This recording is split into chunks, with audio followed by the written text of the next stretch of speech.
Hi, I wanted to share very quickly a quick knit tip that I use when I have a knitting emergency.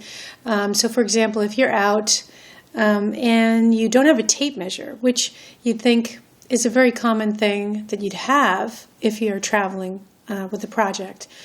But if you're like me, you grab a bag and you go, and then you realize that you forgot something really important like a tape measure or stitch markers.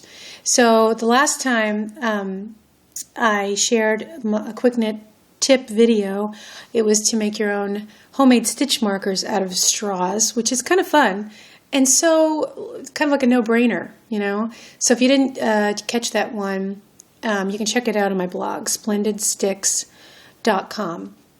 But anyway, so the little tip I want to share with you today, which I can't completely take credit for because actually Weight Watchers has made this very popular. And it is using your body parts as a measuring device. But anyway, I'm just really only talking about your hand. And your hand is a great tool when it comes to so many different things, as we know. And knitting, measuring your knitting, a gauge swatch, for example, is one of them.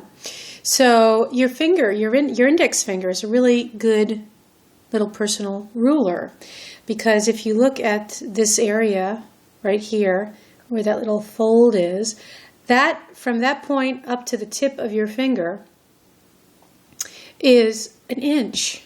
It's about an inch, I'd say, for most people, give or take a fraction, but that little section right there is an inch, and that is so cool when you're measuring or when you need to measure. So if you're working like in inches or what have you, so like, I don't know, I have this funky little pattern I'm very excited about. I just started knitting, which is going to eventually be a nice big shawl. So each of these sections, I've come to the conclusion that they measure about an inch. And so just to make sure that I'm on track, I can just take my finger and check it like that. So if I'm working and I lose count of my rows, for example, too, which this goes by rows, but I can measure it with my finger. And then I'll know, that I'm on track. So that's kind of cool. But anyway, so your finger, your index finger is a really great tool, and I hope that you'll consider it the next time you're without a tape measure. Okay, have fun.